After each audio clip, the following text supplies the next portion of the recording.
Assalamualaikum Mas Ardi. Waalaikumsalam Diva. Oke, gimana nih Mas kabarnya? Baik-baik aja kan? Alhamdulillah baik. Diva Ini by gimana the nih way, Alhamdulillah ini baik-baik banget Mas. Oke, by ya? the way ini podcast pertama kita ya Mas ya. Siap. Oke, jadi di podcast kali ini tuh kita bakal ngebahas nih info kegiatan magang dan juga pengaruhnya terhadap. Nah, kira-kira kalau boleh tahu Mas Ardi pernah magang di mana aja sih? Oh ya. Kalau aku sebenarnya makan cuma 2 kali sih, Div. Jadi yang pertama itu di Kabupaten Solo, yang kedua itu di Angkasa Pura. Oh, Angkasa Pura ya Mas ya. Nah, kira-kira apa aja sih hal-hal yang perlu dipersiapkan untuk mengikuti magang? Ya, kalau ngomongin ini ya administrasinya ya mungkin menyesuaikan aja sih. Rekrutmennya butuh apa gitu kan. Kebetulan Oh, kalau gitu. kita di pemerintah daerah itu kan cuma paling butuh proposal dan sebagainya. Tapi kalau di korporasi mereka akan lebih ada rekrutmennya sih. Jadi harus ada syarat administrasinya, harus juga mungkin ada tesnya kan gitu kan. Oh, gitu Bahkan ya Mas ya, ada tes iya, juga.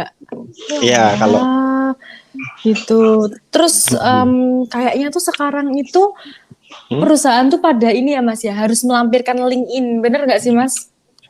ya kalau sekarang memang kebanyakan akan meminta LinkedIn juga karena kan biasanya dicek tuh sama HR-nya kan apakah punya pengalaman dan sebagainya. Oke, terus CV juga termasuk penting ya Mas ya?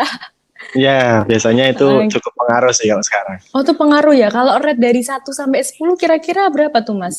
Untuk CV-nya. Mungkin sekitar ini ya, 7 sampai 8 lah mungkin. Oh gitu. Nah, ngomong-ngomong soal CV nih, kira-kira ada nggak sih kiat-kiat khusus gitu untuk membuat CV yang baik? Aduh, kalau kiat-kiatnya gimana? Kiat-kiatnya ini ya tergantung dari perusahaannya dia minta gimana. Karena kan ada yang ATS juga kan. Kadang untuk rekrutmen itu ATS. Iya. kita coba ATS gitu kan. Kalau ATS kan nggak perlu pakai desain yang bagus dan sebagainya. Tapi yang jelas adalah CV yang baik itu yang menyesuaikan sama kebutuhannya. Jadi contoh nih gitu. Jadi kita kalau pengen ke marketing ya berarti yang lebih banyak kita unggulkan di segi marketingnya, entah itu kemampuan ngomong atau sebagainya. Jadi nggak semuanya dimasukin ke CV gitu.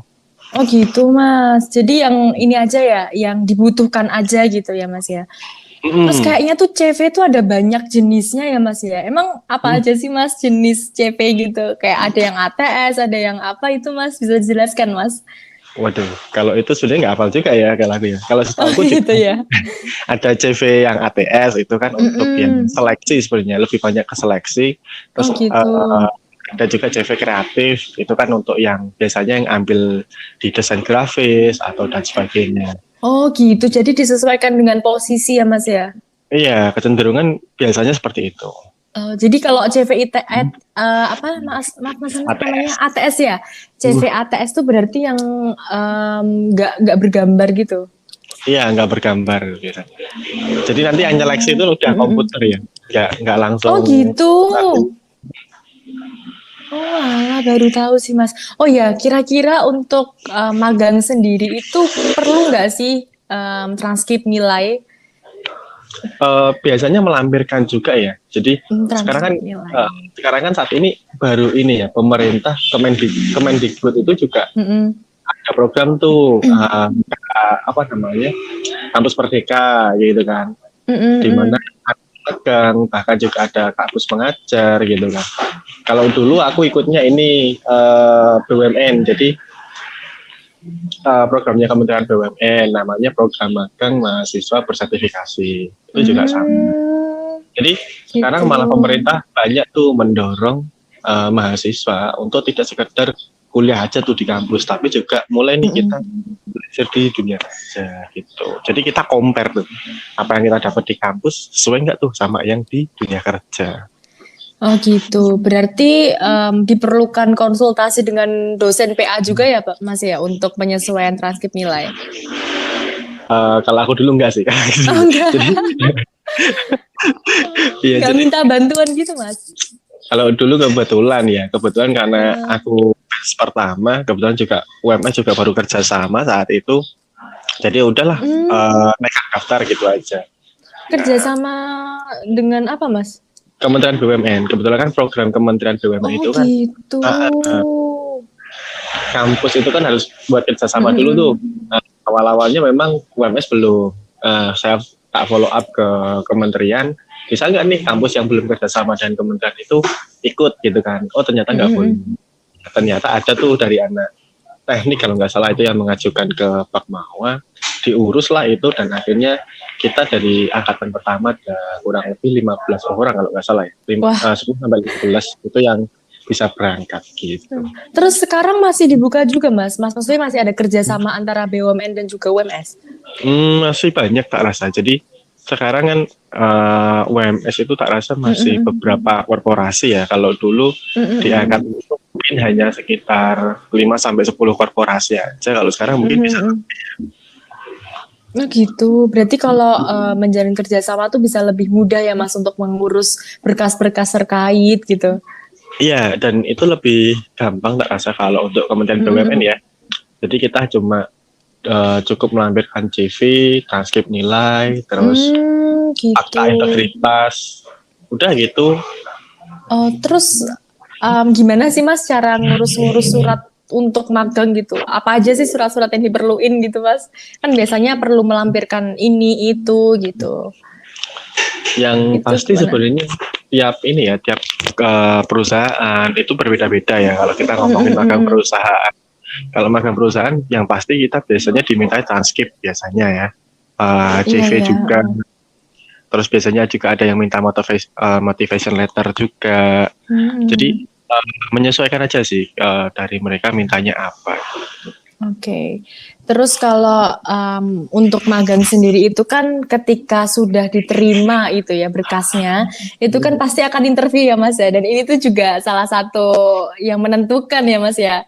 Dan kira-kira Mas Ardi punya nggak sih tips and trick gitu untuk melakukan interview yang baik atau mungkin ada pengalaman yang mengesankan gitu Mas selama interview?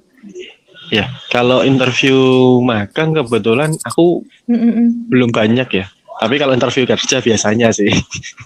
Jadi kalau interview itu adalah faktor kebiasaan aja sih. Maksudnya gini, semakin kita sering berlatih otomatis bisa. Dan khususnya dari teman-teman yang berorganisasi nih, kalau bisa memanfaatkan atau bisa belajar di organisasi dengan maksimal, berani nih tampil di depan, berani nih speaking di depan lah, otomatis tak rasa ini juga sedikit banyak akan mempengaruhi nih confidence, mempengaruhi juga keberanian dan sebagainya juga sih. Dan nanti pun kalau kita semakin sering ngobrol, diskusi, itu juga kita akan lebih mudah dalam hal menyusun kata, lebih mudah dalam hal menjawab pertanyaan gitu. Tapi kan untuk interview kan yang ditanyakan juga berbeda ya Mas ya. Mungkin kita nggak bakal expect gitu loh Mas. Nah itu ada nggak sih Mas bocoran-bocoran gitu? Apa aja yang ditanya pas interview? Kalau dulu pas magang ya, jadi pas magang itu sama manajerku itu tahu-tahu ditanya gini, kamu kesini mau ngapain? Wah itu pertanyaan yang itu bingung juga tuh jawabnya. Terus gimana Mas? Jadi karena aku aja dulu belum tahu ya angkasa pura itu apa gitu kan. Karena kebetulan kok aku penempatannya di sana gitu. Nah, gitu. Jadi belum tahu angkasa pura itu apa. Oh, ternyata angkasa pura itu pengelola bandara kan gitu ya. Di bandara itu akan ada apa aja, sistem kerjanya kan kayak gimana. Kebetulan aku dulu di divisi komersial, jadi divisi yang bagaimana sih bandara atau perusahaan ini tuh bisa dapat. Oh gitu, wah cukup menarik ya Mas ya. Kira-kira boleh dijelaskan lagi nggak sih Mas tentang Mas magang di mana, di bagian apa, gimana rasanya, terus gimana sih kondisi lapangan ketika melakukan magang? Oke. Kalau dulu ya karena itu bench pertama dan kebetulan memang belum programnya juga baru pertama kali tak rasa di Kementerian BUMN saat itu. Kebetulan untuk prosesnya dulu ya, prosesnya adalah pengajuan ke UNIF untuk CV, untuk fakta integritas dan sebagainya, saat-saat administrasinya diseleksi dari UNIF kalau nggak salah. Terus UNIF nanti baru pengajuan ke Kementerian BUMN. Nah, nanti dari BUMN lah yang menyeleksi mana sih yang sesuai dengan kebutuhannya mereka. Oh gitu. Karena dulu kalau nggak salah memang ekspektasinya adalah ini sebagai apa ya namanya ya, pemenuhan kebutuhan SDM di masa yang akan datang. Makanya dari Kementerian BUMN kan mensyaratkan minimal semester 5 kan gitu. Kalau dulu ya, kalau sekarang dari kampus menyaratkan di atas semester 7. Iya ya Mas ya, sekarang tuh banyak banget yang info magang itu tuh di atas semester 7 gitu. Atau nanti mungkin sekalian direkrut kali ya Mas. Ya, ada kemungkinan. Jadi banyak gitu. dari teman-teman bahkan aku dulu juga ditawari juga. Cuma memang gitu. bukan di induk perusahaan tapi di anak perusahaan kayak gitu. Gitu. Terus kalau magang misalnya nih kayak Mas Ardi kan pernah magang di Angkasa Pura, berarti nanti untuk pengen kerja di Angkasa Pura juga dipermudah gitu ya Mas ya. Soalnya kan udah pernah magang di situ kan ya Mas. Atau gimana tuh? Juga ya. Kalau itu belum tak coba sih. Kalau itu belum tak coba karena dulu memang kalau ketika saat itu ditawarin dan langsung mau, mungkin bisa langsung masuk. Oh, itu pernah ditawarin juga ya Mas ya? Sempat ditawarin? Pernah. Jadi pas mau selesai masa magangnya itu ditawarin tuh buat mau nggak nih lanjut di sini gitu kan. Karena saat itu setelah banyak pertimbangan ya kan, maksudnya ngomongin gaji, ngomongin bagaimana kehidupan di sana, jadi belum bisa menjawab saat itu. Oh gitu. Terus ada rencana magang lagi nggak Mas? Mungkin akan ada ya. Jadi karena kemarin kan juga sempat ditawarin Pak Gub nih. Jadi iya. Ya, jadi untuk kebetulan ini masih ngobrol sama Pak Gubnya lebih enaknya di mana. Tapi kemarin sempat pengen ke Humas gitu kan.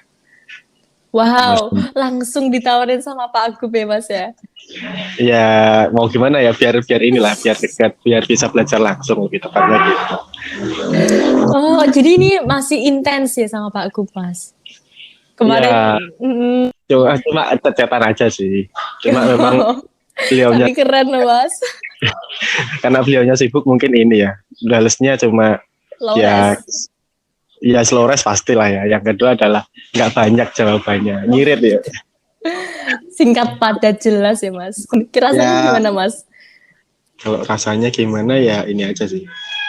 Ada kesempatan gitu ya. Jadi menurutku setiap orang yang berusaha itu kan nggak selalu harus hari ini terjawab ya usahanya, tapi biasanya mungkin 1 tahun, 2 tahun atau berikutnya. Ya mungkin setelah usaha dari dulu buktinya baru kecapai di hari kemarin gitu. Gitu.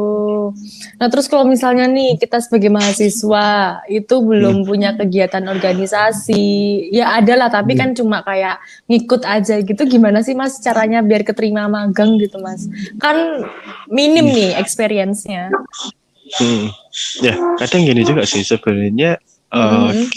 Ini kan banyak banget tuh program-program, bahkan mentorship itu juga banyak. Jadi Telkom buka mentorship dan sebagainya, bisa tuh ikut itu. Jadi nanti ada pelatihan secara intensif, cari kenalan di sana. Kita kenal tuh mentor-mentor kita. Nah, kebanyakan dari teman-teman yang tak kenal itu mereka di follow up tuh sama mentornya. Jadi ada hubungan yang ini juga, yang menarik di sana. Jadi mereka kasih appreciate, bahkan kadang ada yang meminta, oh ini aku baru cuti nih, mau nggak kamu gantiin aku? Oh gitu ya Mas ya? Iya. Berarti emang harus up to date gitu ya Mas? Ya sebenarnya lebih banyak kita ngisi kegiatan dengan hal produktif sih, kayak ikut seminar mungkin kalau kita nggak ikut organisasi. Dan satu hal yang selama ini tak lewatkan adalah ini loh, setiap seminar kan biasanya ada tuh kontak personnya. Kenapa nggak kita coba kontak tuh? Gitu. Itu yang selama ini, oh iya ya, aku baru sadar akhir-akhir ini sih. Kalau untuk itu. Oh gitu. Jadi kayak istilahnya caper gitu ya Mas, biar dikenal, ya nggak Mas? Iya, jadi caper itu ini ya. Gimana ya ngomongnya? Tapi capernya dengan hal yang baik ya, maksudnya biar kita dikenal gitu mungkin Mas. Jadi sebenarnya lebih kita ini sih, kita menjalin komunikasi yang lebih intensif karena memang ini ya, menurutku cukup berdampak karena beberapa kali kan Awan akhir-akhir ini kebetulan aktif di kegiatan-kegiatannya PT Paragon. Jadi banyak tuh kenalan-kenalan dari Paragon juga, konsultannya dan sebagainya. Bahkan Wow. ini satu grup tuh sama teman-teman konsultan Paragon, sama ininya juga, sama CEO-nya juga bahkan. Kok bisa sih Mas deket gitu Mas? Emang sebelumnya ada Sebenarnya seminar gitu atau gimana tuh iya, Mas? awalnya cuma ikut-ikut kegiatannya mereka gitu kan. Jadi Heeh, kebetulan heeh. PT Paragon ini kan dia CSR-nya kan lebih ke komunitas-komunitas gitu ya. Jadi kebetulan komunitasnya ada yang buat program, aku join di sana. Programnya Heeh. menarik menurutku dan lebih banyak ikut program itu, terus kenal. Akhirnya juga kita bisa jalin komunikasi yang lebih intensif. Wow, keren banget sih Mas.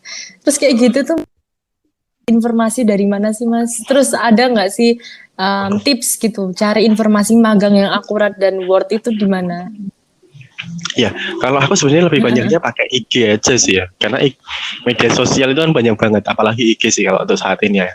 Coba cek aja di Magang Update atau Magang ID, itu kan banyak banget info-info magang sebenarnya.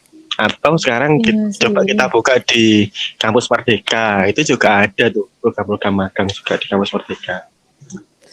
Tapi kayak kalau mau daftar tuh udah minder duluan, nggak aktif di organisasi, nggak banyak Hmm. ikut ini itu gitu loh Mas. Jadi kayak Hmm. belum apply aja udah tahu bakal nggak diterima gitu.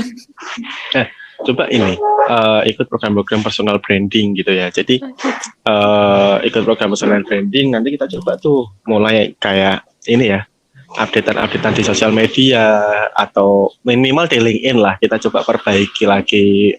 Kita coba lebih produktif, upload sertifikat, upload ikut kegiatan dan sebagainya. Tak rasa nanti ketika ada kesempatan magang itu juga punya potensi yang lebih baik daripada kita nggak sama sekali gitu. Personal branding nih maksudnya gimana Mas ya? Bisa dijelaskan Jadi lagi atau gimana? ya, Ya. kalau personal branding kan bagaimana sih sebenarnya orang lain tuh bisa melihat kita itu pengennya seperti apa gitu kan. Nah, itu kan kita bisa create tuh. Kita bisa create, orang lain nih, contoh kalau pengen lihat, Ardi itu orangnya kayak gimana sih? Kalau pengen lihat Ardi orangnya aktif, berarti apa? Lebih banyak tuh buat story atau buat upload di LinkedIn, media sosial itu kegiatan-kegiatan. Jadi kan kesannya aktif ya kan. Walaupun mungkin aku di rumah tiduran, kan bisa aja tuh ya.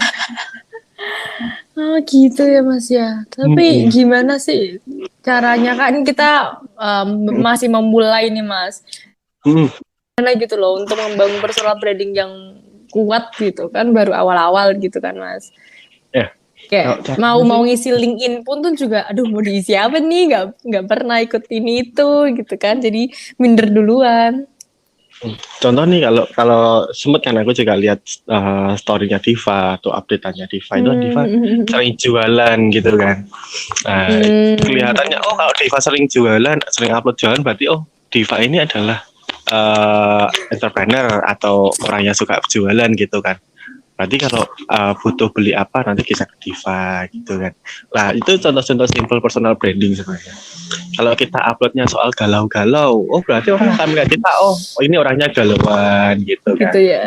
Jadi ini juga ya Mas ya tips. Jadi kalau misalnya kita mau masang status tuh jangan yang aneh-aneh gitu kan ya Mas.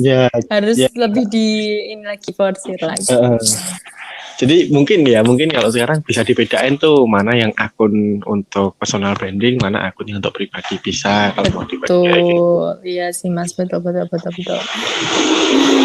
Terus kira-kira Mas Ardi ini pernah nggak sih apply magang terus kayak kurang beruntung gitu, kayak keterima itu pernah nggak Mas? Mungkin sering ya malah ya. Jadi kebetulan nggak magang aja, kayak kerja lah katakanlah. Itu juga sering. Kita udah Keren.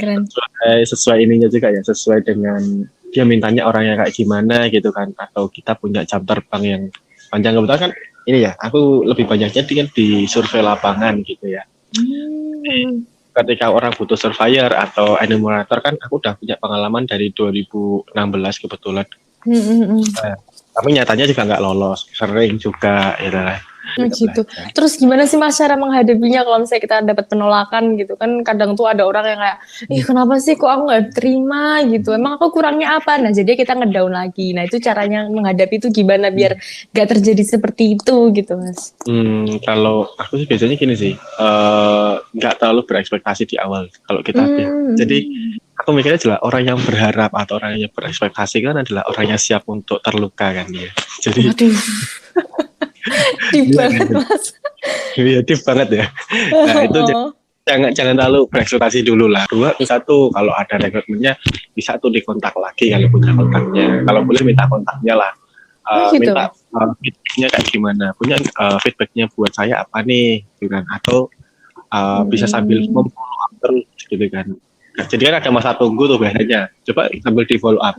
Biasanya itu juga ada impact tuh, yang awalnya mungkin nggak apa namanya reviewernya nggak terlalu berekspektasi, jadi punya ekspektasi, oh ini orangnya semangat nih, oh ini orangnya baik. Oh gitu. Terus tadi kan Mas Ardi kan bilang nih Mas, katanya Mas Ardi juga sempat apply di kerjaan gitu. Terus ini Mas Ardi tuh kalau boleh tahu lagi kerja di mana Mas? Kalau sekarang ya, sekarang kebetulan ya yang ini aja sih, yang ada duitnya aja sih. Waduh, jadi kebetulan itu di mana tuh Mas? Bisa jadi referensi. Kebetulan aku kerja di freelance di Telkom juga, wow, keren banget. Freelance mandiri juga, jadi ya adalah kalau ada kerjaan penelitian ikut gitu kan. Yang penting adalah nggak berhenti aja lah. Aku nggak betah kalau di rumah terus ya. Harus aktif ya Mas ya. Iya, yang ya itu sih. Kebetulan ya karena memang sedari dulu sih, dari 2012 kebetulan aku udah ikut ini ya, jadi volunteer di sebuah apa namanya NGO gitu kan. Kebetulan kan dan fundraising juga di sana, jadi udah biasa tuh ketemu orang, berlatih ngomong, berlatih lobby. Jadi setidaknya ya itu kalau kita pengen bisa kan ya harus terbiasa dulu gitu. Masalah takut pasti takut lah, wajar ya. Ya sih itu public speaking, terus ilmu lobby itu ilmu yang mahal loh Mas. Karena kan kayaknya tuh nanti kalau kita kerja gitu kan pasti harus kayak gitu ya Mas ya, harus bisa ngomong gitu. Terus kalau boleh tahu Mas Ardi ini pernah apply magang di mana aja gitu Mas? Ya entah itu diterima atau ditolak tuh di mana aja gitu. Mungkin bisa jadi referensi juga. Iya, kalau magang, jadi kalau aku magang biasanya ini dulu ya. Kita coba netapin goalsnya kita mau ngapa tuh magang tuh. Kalau cuma untuk cari sertifikat mah, saranku magang aja di pemerintahan. Yang cuma 1 bulan gitu udah selesai, pasti dapat sertifikat, dapat SK. Cuma kalau teman-teman pengen belajar lebih dalam lagi nih, atau spesifik gitu kan, cobalah daftar di korporasi gitu kan. Kalau aku dulu kebetulan ya dulu di Angkasa Pura tadi, terus di mana Bapeda Solo juga aku daftar di Paragon juga tapi nggak lolos ya, padahal punya kenalan gitu kan, nggak lolos juga. Iya Mas, jadi nggak menjamin ya Mas. Ini juga ya. Terus gitu. kebetulan banyak sih sebenarnya kalau mau daftar magang, lebih banyak daftar kerja sih sebenarnya, jadi surveyor lapangan. Cuma ya memang banyak yang nggak lolos, itu biasa. Gitu ya Mas. Berarti emang harus update banget ya. Kok bisanya gitu loh tahu kalau Paragon ini lagi open magang atau gitu tuh caranya gimana sih Mas? Kan nggak setiap open magang tuh dipublish gitu kan? Sebenarnya yang pertama gini, ya maka dari itu ya, kalau kita punya relasi, kemungkinan besar kita punya informasi yang lebih daripada orang lain kan gitu kan. Jadi satu dari relasi itu. Ya, kedua biasanya dari media sosial. Jadi follow aja akun-akun yang dia update magang gitu. Gitu, oke. Terus kira-kira perusahaan mana aja sih Mas yang biasanya tuh menerima mahasiswa jurusan manajemen gitu? Kalau manajemen mungkin hampir semua perusahaan ya. Jadi Karena pasti butuhlah orang-orang yang masuk di HR, pasti butuhlah orang-orang yang bisa marketing, pasti butuhlah orang-orang yang ini ya bisa membuat laporan keuangan kan gitu kan. Dan kemudian manajemen kan juga ngomongin 3 hal lagi paling enggak kan gitu. Jadi pasti hampir semua itu butuh. Gitu. Tapi sekarang juga bagian desain juga ini ya Mas ya, dibutuhkan banget. Iya, kalau sekarang desain, jadi ilmu-ilmu yang lebih spesifik gitu. Bahkan sekarang kan SEO gitu ya Mas. SEO. Jadi kalau Nah, itu marketing kan tuh. kita ngomongin SEO. Terus bahkan sekarang kan konten Betul. kreator gitu ya. Katakanlah kalau punya apa namanya followers di atas 10.000, 20.000 udah bisa tuh kita jadi apa konten kreator, dan bahkan seringkali juga perusahaan butuh tuh itu sekarang tak kira. Oh iya, butuh konten kreator yang followersnya di atas 10K atau berapa gitu. Iya, karena memang ya kan sekarang gini ya, menyesuaikan kebutuhan konsumen kan. Konsumen lihatnya TikTok, konsumen lihatnya IG. Ya otomatis lah. Perusahaan butuh itu untuk naikin engagement-nya dari ini kan, dari konsumen. Ya, tapi kan kalau cuma model kayak gitu kan beli followers juga bisa ya Mas. Ya. Kayak gitu tuh dicek nggak sih Mas? Kemungkinan ya. Jadi kan pasti kan ada traffic. Ya, kalau di IG kan ada trafficnya, kalau di TikTok aku lupa ya namanya apa ya. Jadi insight, pokoknya insight-nya gitu ya Mas. Di insight-nya kan kita bisa tahu. Gitu. Oh gitu ya. Oh gitu. Terus berarti divisi-divisi yang cocok untuk manajemen ini tuh apa aja Mas? SEO, terus apa lagi Mas? Banyak sih, kalau aku dulu komersil itu ya. Komersil bisa, kemudian bagian HR bisa, nanti di bagian keuangan bisa. HR tuh bukan khusus psikologi ya berarti sekarang Mas? Iya Mas. Iya, nggak selalu untuk orang psikologi ya. Jadi HR itu kan juga banyak juga kan. Ada yang people development, ada yang nanti bagian administrasi. Bahkan kadang juga nggak tahu ya. Kalau dulu aku di tempat magangku itu HR sama legal itu juga jadi satu. Oh, jadi HR itu nggak cuma satu orang yang mengepalai semua tuh nggak? Nah, jadi HR jadi itu ya ada divisi-divisi. Satu divisi yang gitu. banyak isinya. Mas Ardi ini semester berapa sih Mas? Waduh, aku tinggal skripsi aja. Aku tinggal skripsi aja. Skripsi, berarti pas magang ini tuh pas kuliah ya Mas? Yes, aku magang itu semester 5. Terus kan itu kan harus ngatur waktu ya Mas antara kuliah, magang gitu. Dan gimana sih cara ngatur gitu waktu untuk kuliah, magang? Itu gimana Mas caranya Mas? Kalau dulu kebetulan pas aku magang di Angkasa Pura itu kebetulan free kuliah harinya. Jadi teman-teman yang magang di BUMN ya, kebetulan program BUMN itu kan dia free kuliah tuh, nggak perlu kuliah lagi. Sama juga di kampus Merdeka pun tak rasa juga kayaknya sama, bahkan kita dapat kompensasi 12 SKS kalau nggak salah. Jadi magang itu setara. Oh iya betul kampus Merdeka ya Mas. Jadi kebetulan dulu karena aku juga karena ini ya aturan kampus belum ada, jadi udah aku mau mutusin buat nggak kuliah dulu, tapi juga sambil ngurus organisasi. Nah saat itu kan juga jadi ketua umum kan di keren banget. Itu gitu. Terus baginya gimana? Kalau baginya adalah pagi ngampus gitu ya. Kalau pas kerjaan nggak ada, karena aku di perusahaan jasa kan nggak terlalu banyak kerjaan tuh biasanya. Jadi kita bisa nyolong waktu izin ke manajer buat boleh nggak ke kampus gitu kan. Nanti ngampus. Kalau misalnya ada tugas ujian gitu-gitu, terus pas Mas Ardi kebetulan juga ada kegiatan gitu di lapangan pekerjaan, terus gimana Mas? Kalau dulu kalau aku belum pernah punya pengalaman kayak gitu ya, tapi kalau teman-teman yang lain, jadi untuk batch kedua kan karena udah ada aturan tuh dari kampus, jadi mereka ada yang cuma ikutin UAS sama UTS aja. Terus tugasnya Mas? Jadi mereka free tugas, jadi nanti untuk magang BUMN ya, yang khusus BUMN pasti kalau secara aturannya nanti untuk nilai akhir itu 80% dari nilai industri, jadi tempat magangnya itu kasih kontribusi 80%, yang 20% dari dosen. Oh gitu. Magang BUMN ya Mas ya? Iya. Enggak Mas, enaknya magangnya di mana aja gitu untuk pemula-pemula gitu. Magang BUMN Makanya maksudnya Mas. kalau magang BUMN kan nanti gini ya, kita ada modal seleksinya kalau sekarang kan. Jadi motivation letternya kayak gimana, terus nanti juga kebetulan perusahaannya butuh apa tuh gitu kan. Kalau mereka butuhnya orang komersil, tapi kita spesialisasinya di human resource kan nggak bisa. Hmm, so gitu.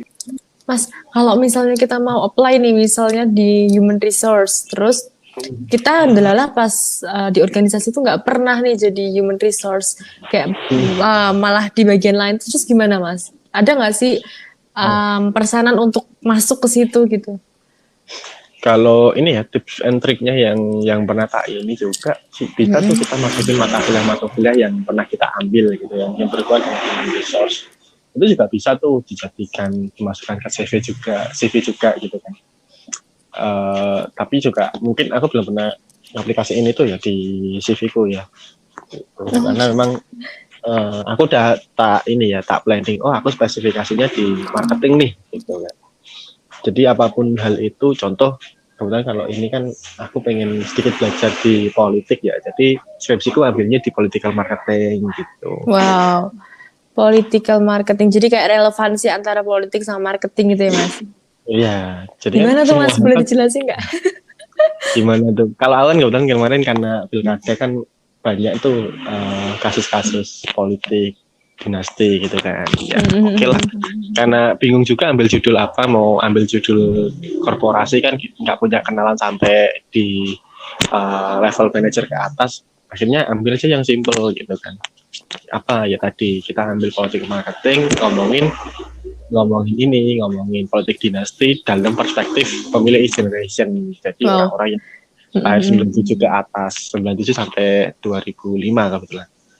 Gitu. Tuh. Terus untuk benefit magang tuh apa aja Mas? Bisa dijelaskan? Benefitnya banyak sebenarnya. Yang pertama kalau kita cari ini ya, mungkin kalau sekarang kan bahasanya internship ya. Kalau magang aja Internship kan, ya.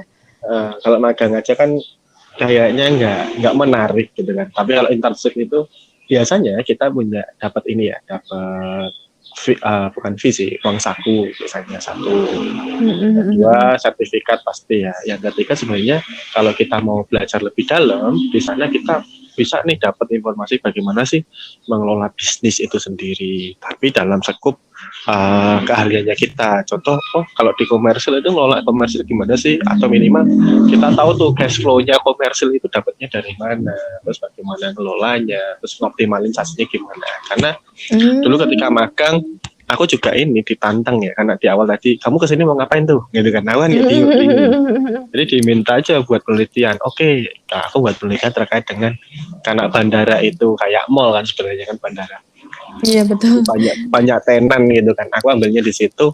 Bisa nggak nih tenan ini kita alokasinya nggak seperti sekarang, tapi kita rubah sesuai dengan kebutuhannya konsumen, kebutuhannya penumpang gitu kan. Jadi nanti pertenan itu punya harga yang beda-beda dan dia udah berdasarkan basis riset. Jadi harganya bisa naik gitu. Oh gitu. Terus suka dukanya magang apa aja Mas? Nganggur juga dukanya magang gitu. Oh, nganggur. Iya, jadi karena kebetulan aku tadi ya balik lagi di apa namanya di jasa lebih banyak nganggurnya sih. Jadi tapi memang dulu setelah tak gali memang aku lebih banyak di sana itu untuk handle mitra. Jadi kita mau lelang tenan, kebetulan banyak mitra yang di sana yang handle aku gitu. Oh gitu. Lelang apa Mas tadi? Lelang tenan. Jadi kan di bandara kan ada tenan-tenan tuh, ada stand gitu kan. Itu kan kebetulan sewa kan gitu kan dari bandaranya. Wah, mau ada tender gitu kan di situ. Oh gitu. Oh, jadi nyari juga atau gimana Mas? Kita nggak nyari sih, sebenarnya mereka daftar gitu kan. Nanti kita buat lelang gitu loh. Mana yang harganya dilelang paling toh cocok. itu Mas Iya. berarti. Iya, modelnya dilelang. Kira-kira harganya sekitar berapa tuh Mas? Kalau dilelang. Waduh, aku lupa sih karena kebetulan pas aku masuk itu sistemnya kan ganti ya. Jadi awalnya kita konsesi, namanya konsesi itu setiap pendapatan total itu kita dapat 10%-nya plus nanti belum utilitas. Utilitas itu biaya ini ya, biaya listrik, biaya air dan sebagainya itu juga ada sendiri. Plus juga ada biaya sewa, ada deposit juga di sana. Jadi cukup banyak sebenarnya kalau ngomongin instrumen pendapatannya dari bandara gitu ya. Oh gitu Mas ya, pantes tenan-tenan di sana tuh harganya juga pada wah tinggi-tinggi semua ya Mas. Ternyata karena itu. Iya, ternyata yang memang kalau kita tahu kan ya karena itu kan. Terus kalau boleh tahu tuh di Angkasa Pura Solo ya Mas ya? Gimana? Ada berapa Ya, tenan sih Mas? Itu? banyak sih. Kalau tenan kan kita ngomongin di lantai bawah ya, bawah itu paling enggak ya 10 loh. Wah. Jadi tenan itu enggak cuma ini ya, tenan itu enggak cuma yang jualan aja, tapi kayak bank, kayak juga BST dan sebagainya itu juga masuknya di tenan kita. Gitu. Terus ada nggak sih selama magang gitu love story gitu, love story sama cewek kayak kan pasti kan iya gitu deh Mas. Ada nggak Mas gebetan gitu? Satu bermasalahnya adalah aku belum pengen punya tuh kan. Jadi ya alhamdulillah ini ya istiqomah 24 tahun ya. Masya Allah. Atau mungkin lagi nunggu seseorang kali Mas. Wah, nunggunya kelamaan ya. Wah. Yang kedua mungkin karena ini ya, karena memang nggak banyak yang magang di sana, jadi mungkin nggak banyak aturan. Cuma memang karena dulu aku ini ya penelitian di sana jadi ketemu. Jadi enaknya orang lapangan itu ya, karena aku di lapangan lebih sukanya punya kenalan-kenalan baru, bahkan dapat proyek-proyek baru dari hasil aku penelitian gitu. Oh gitu. Keren banget nih ya Mas ya mengenai magang ini. Kayaknya perlu banyak waktu lagi tuh untuk membahas gimana magang. Terus ya kayaknya mahasiswa sekarang tuh perlu tahu gitu Mas soal ini gitu kan Mas. Karena kan nggak perlu dapat IPK yang bagus gitu kan. Itu kan sekarang IPK bukan hal yang utama ya Mas. Ya kalau IPK hal utama enggak, menurutku penting sih, bukan masalah utama enggak ya. Jadi sesuatu hal yang wajib kalau kita ngomongin IPK, karena ya kalau kita butuh administrasi kan IPK yang nomor 1 kan. Minimal kalau aku boleh ngasih saran nih buat teman-teman, kalau teman-teman butuh IPK berapa sih? Kalau aku sih minimal 3,25 itu udah cukup. Oh gitu ya, karena, jadi nggak perlu di atas 3,5 gitu Mas? Ya kalau bisa lebih dari itu lebih bagus lagi sih. Tapi cukup ya Mas ya mungkin untuk segitu. Ya, jadi ya itu perencanaan karir itu tidak dimulai, tapi kita mulai sejak kita masih di bangku kuliah. Betul sih Mas, betul. Terlambat kalau kita pengen merencanakan karir tapi pas udah lulus kuliah. Jadi harus emang dimulai dari sekarang Mas. Berarti sekarang kita sebagai mahasiswa harus punya pandangan ke depannya kita mau apply di mana. Jadi kita bisa mempersiapkan dulu gitu ya Mas. Ya memang harus gitu sih. Karena ya tadi kenapa kok banyak fresh graduate ini ya masa tunggunya untuk kerja itu lama, dan mungkin kerja pun dapatnya yang biasa-biasa aja. Karena menurutku ya, ini balik menurutku dan aku lihat juga teman-teman, karena ya tadi kita nggak mempersiapkan tuh pas lulus ngapain, tapi kuliah itu lebih banyak seneng main gitu kan, kuliah nggak ikut organisasi, bahkan kalau aku ngomong yang ikut organisasi aja belum tentu loh dia bisa settle tuh di dunia kerja. Iya sih Mas, betul. Apalagi yang cuma kupu-kupu ya Mas ya, kuliah pulang gitu kan, nggak ada pengalaman gitu. Ya, pas itu jadi 3 gitu kan. Jadi orang organisasi yang nggak dapat apa-apa, karena dia memang nggak ngakuin apa-apa. Iya betul. Orang organisasi yang dapatnya kecewa karena apa? Karena dia nggak berani melakukan apapun itu. Jadi nggak berani coba, nggak berani membuat sesuatu hal yang baru. Sama orang yang di organisasi itu bisa belajar banyak. Karena apa? Karena dia berani coba hal yang baru. Karena dia berani menggunakan. Jadi organisasi kan wadah tuh. Jadi wadah ini mestinya gitu kan. Jadi bukan kita yang bukan ini ya. Wadah itu kan kalau kita bisa manfaatin ya akan membawa benefit ke kita. Tapi kalau kita nggak manfaatin ya cuma sekedar wadah aja. Oh gitu. Ada nggak sih saran, pesan atau kesan untuk mahasiswa yang ingin mengapply magang gitu, Mas? Ini pertanyaan terakhir ya, Mas. Boleh. Jadi kalau mahasiswa yang ini ya, mungkin lebih banyak ini sih. Lebih banyak berlatih aja. Jadi nambah skill diri dulu. Silakan ditambah skill dirinya, entah itu ikut pelatihan, entah itu banyak ikut seminar. Toh sekarang juga seminar banyak yang gratis. Toh pelatihan online juga semakin banyak. Yang kedua adalah sebenarnya tadi jangan lupa untuk nge-branding diri. Kita mau branding diri. Personal branding ya, Mas ya. Iya. Jadi kan nggak cuma produk aja tuh, bahkan kita jualan diri yang halal itu kayak gini, jualan diri yang halal. Jadi kan banyak kan sekarang influencer kan dia cuma personal branding ya kan, belum tentu. Iya sih Mas, terus jadi endorsement gitu kan Mas. Tapi kan belum tentu dia seperti itu sebenarnya kan. Iya, karena itu kan untuk menarik orang lain agar ini ya agar ini dia tertarik beli gitu. Kadang kan itu jadi bahan jualan juga kan gitu. Ya sih. Jualan personal branding gitu ya Mas. Jualan personal branding. Karena sekarang kan kalau bahasanya kan FOMO, kita itu ya tertarik sama orang lain atau mungkin kita terlalu ketat orang lain. Toh sebenarnya tiap orang punya prosesnya sendiri-sendiri, punya waktunya sendiri-sendiri. Tapi bukan berarti kita harus menunggu ya. Iya Mas. Kemudian betul, Mas. Perbanyaklah relasi sebenarnya. Jadi betul relasi. Untuk teman-teman yang berorganisasi sebenarnya kalau dulu aku berorganisasi punya prinsipnya satu. Kalau aku butuh relasi dengan cara berorganisasi, caranya gimana sih? Kalau aku pengen nih kenal sama Menteri X atau pembicara X, ya udah aku tak ajak dia aja jadi pembicara di kegiatanku. Oh udah, gitu.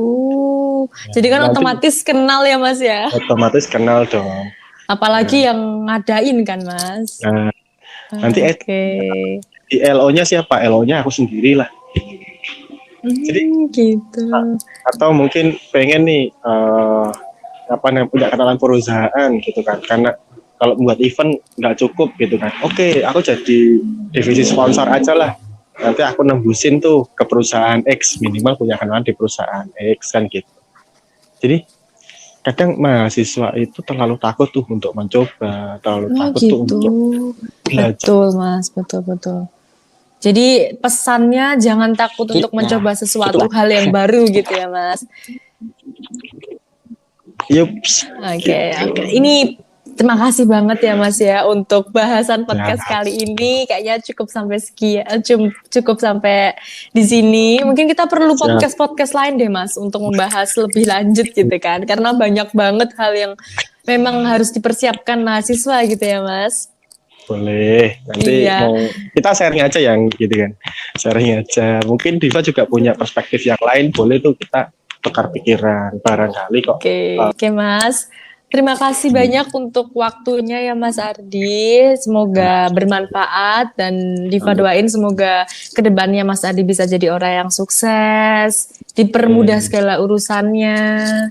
Oke, terima kasih ya Mas Ardi. Sampai ketemu di podcast lain. Siap. Oke, terima kasih Mas Ardi. Assalamualaikum. Waalaikumsalam.